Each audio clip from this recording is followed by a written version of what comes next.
Hi y'all, welcome to my YouTube channel. My name is Cher RZ, SHARRZ, and that's how you can find me on YouTube. Today I'm just going to go over quickly some kitchen basics that you should have stocked in your kitchen to get started to cook well. The first thing you want to have is your oils, your olive oil. You want to have your olive oil, avocado oil, and the reason why you want to have two of those is olive oil can't really withstand a high heat. If you really want to sear a meat or chicken or fish or something like that, then I would use avocado oil. Now, for low heat things, of course, you can use butter, but you got to be really careful with that. Another thing you should have on hand is balsamic vinegar. I probably should put that with the wines, so we'll get on to that after. As far as things in your fridge that you need, let's see here. Okay.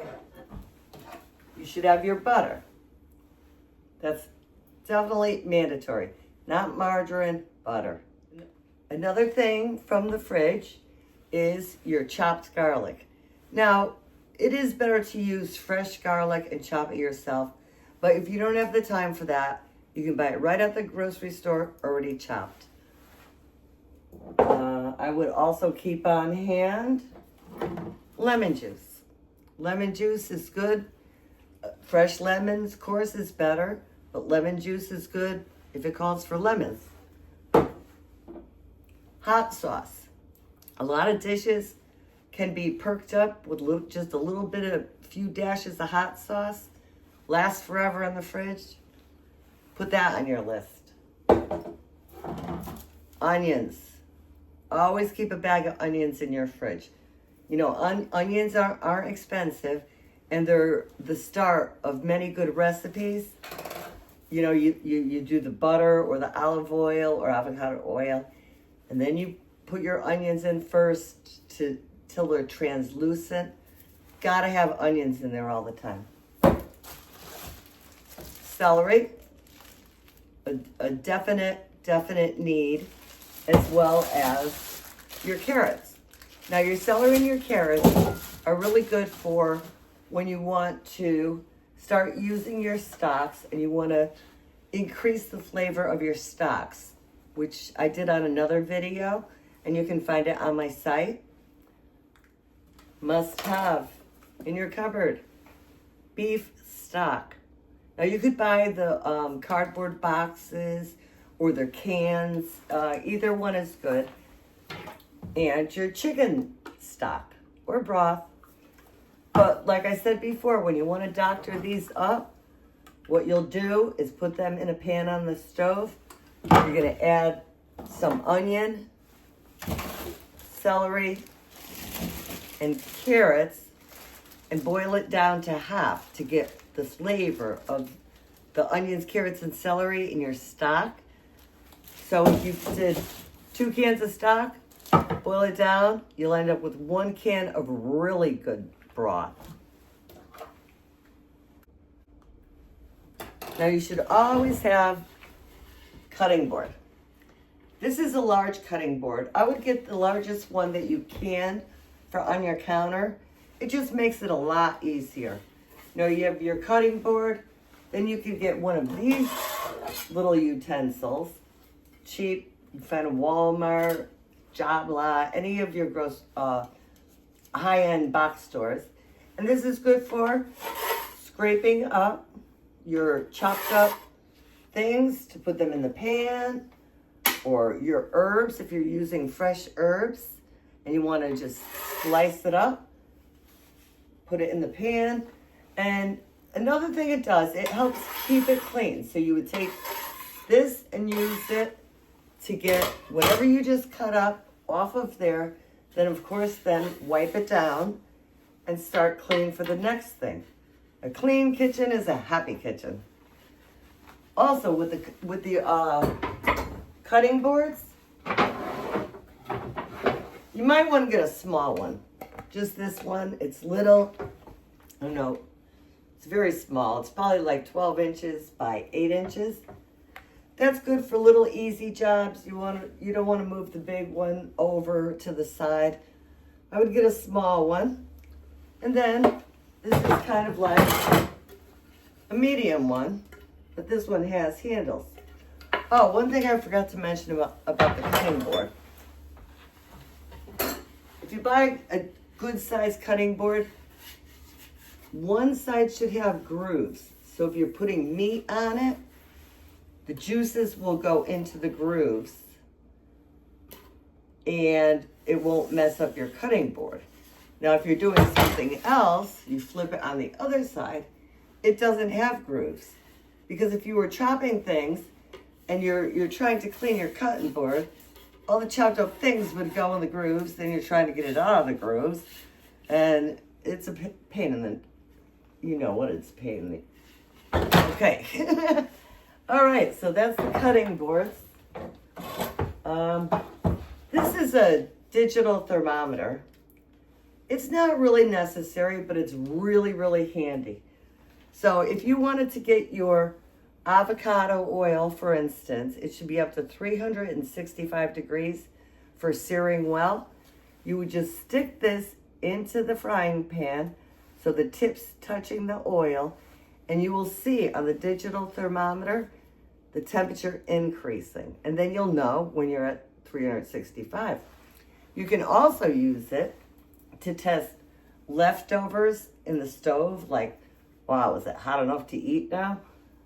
You just put that right in the center, and hopefully it's up to 150, 155, 160 degrees, and it's hot, and it's ready to eat. Okay, let's see, what else we got here? I lost my clicker. Okay, here we go, here we go.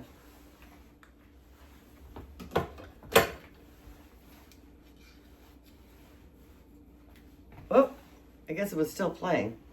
Okay, the next thing we're going to talk about is knives.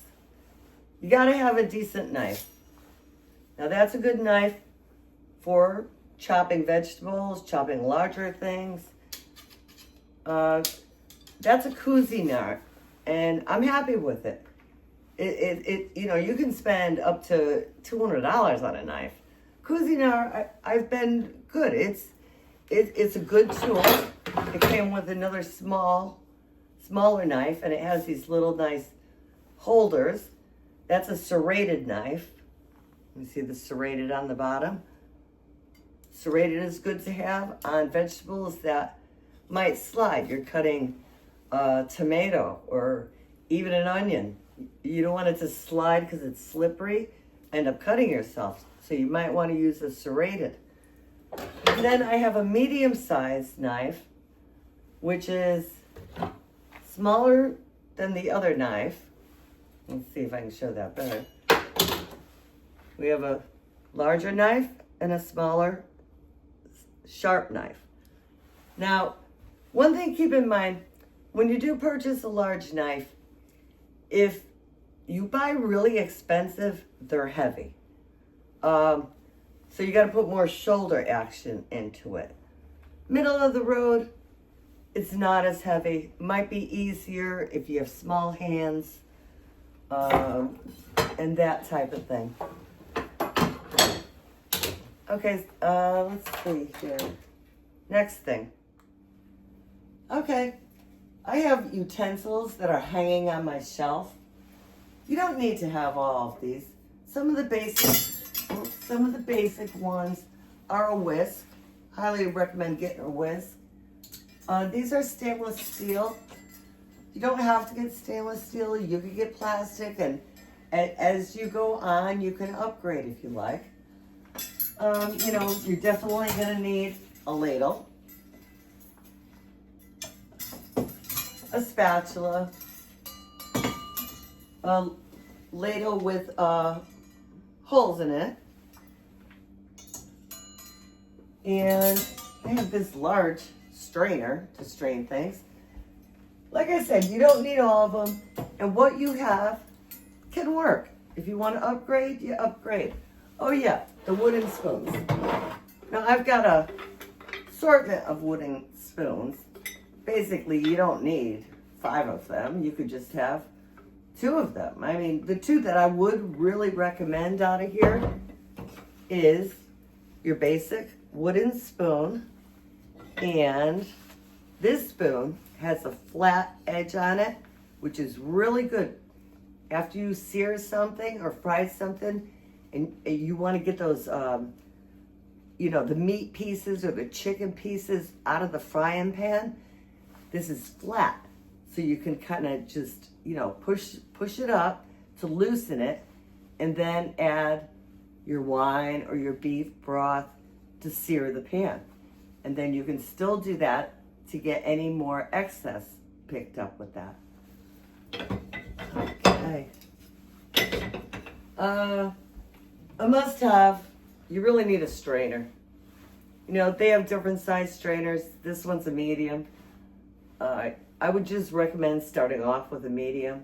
You could strain almost anything into a bowl in a medium strainer. Then you could go on to small. A colander. Of course, you probably have a colander. But if you don't, you're going to need a colander for pasta and things like that. Now, talking about my pans up here, there's all different grades of stainless steel. Now, starting out, if you don't have stainless steel, don't worry about it. Use whatever you have. And as time goes on, you can acquire. Stainless is nice because it cleans up really easy. And things don't stick as much. Like if you have a Teflon pan, they say, well, it won't stick. Yeah, it won't stick for a while. But then, as time goes on and the Teflon wears off, and God knows it's probably going into your food, it starts sticking again. So stainless cleans up easy. They're oven safe up to, I think it's about 400 degrees. It depends on the quality of the stainless. The thicker the stainless, the hotter it can withstand. The thing about stainless, though, you have to be careful, is because if you did put stainless in an oven, that handle gets hot. So you're always going to have to remember to use that to take it out of the oven and put it on a cutting board. And God forbid, don't put it on your counter because you burn your counter. Let's see what else I was going to say about pans. Oh, well, one other thing I forgot is a rolling pin. Now you should have a rolling pin. Rolling pin, basically, I'm not a baker, but I do like to make bread. So have a rolling pin. And this new gadget that I bought, which I really like, it's an emulsion blender. It's handheld, and instead of, if you're making say for instance, a soup that you want to blend up like a butternut squash, instead of dragging out the big blender that you use to make all those nice daiquiris in the summer, you can use this. And I do have a butternut squash recipe online that I tried this for the first time, and I'm happy with it. I really think it's worth it. Okay, of course you're gonna have to have your basic cookie sheets. A couple different sizes of those will work fine. You don't need to get a ton right away. One smaller size, one maybe a little bit larger will work. Oh yeah, going back to the pans, I don't have one hanging up here, but you'll need a saucepan. Depending on, how much you make, if there's only one of you or two of you, will depend on the saucepan that you need. This is probably a 3-quart saucepan. I don't think you need anything really, really large unless you plan on boiling 5 lobsters, and I do have a pan like that under there. But this pan, actually, it's got deep sides and it's round, And it's just a different type of a saucepan. So you could consider that. But talking about the stainless steel and everything like that, like I said, I went online. Mine are middle of the road grade. High-end restaurants, of course, they got the best top of the notch. But one thing, if you get really, really good stainless steel, you got to remember it's heavy. So unless you're strong, you're picking up heavy pans, moving them around all the time. I did see on Amazon, right now they have a Cuisinart 11-piece set for $150. That's not a bad price to get started. Or, you know, if you're not sure, you really want to get going with all this, go to Walmart. Pick up a decent sized frying pan. You know, one this size. It's a pretty big one. You can sear everything. You can make sauces in it. You might not. You just need one just to start off. And you know, I showed you the basic wines to have to get started. After, you can add to your collection.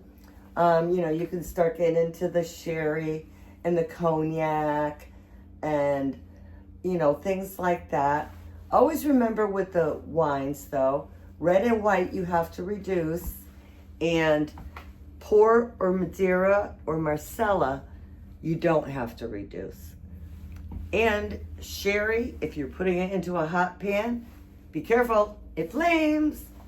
So cool down everything before you add that sherry. Okay, spices you should have on hand. Now, I've got a kitchen cabinet full of spices. But to get started, what I suggest, have some Italian seasoning, rosemary, tarragon,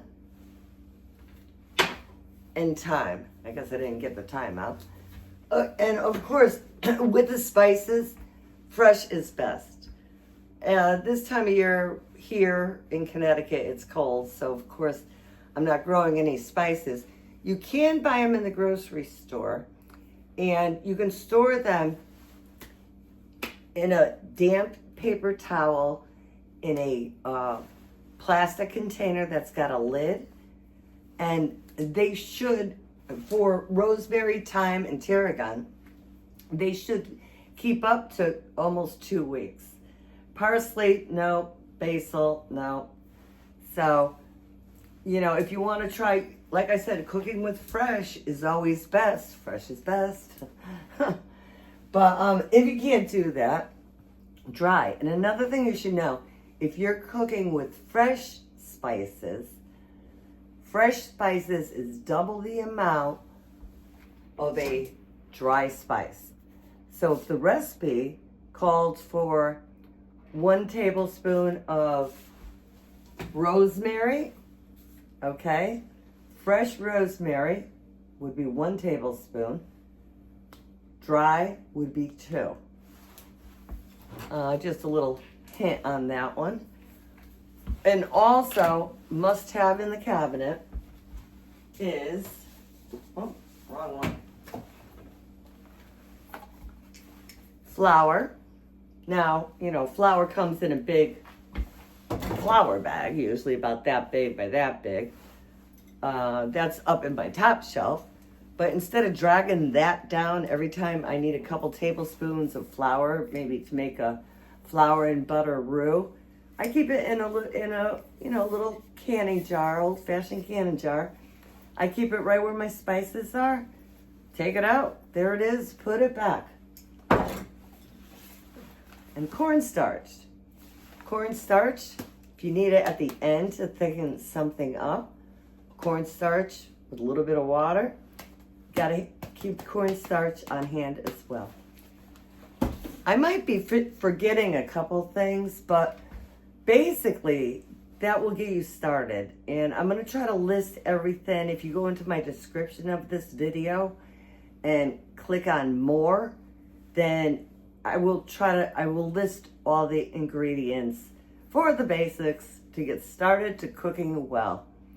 So if you liked my video, please subscribe to my channel, SHAR, capital R, capital Z.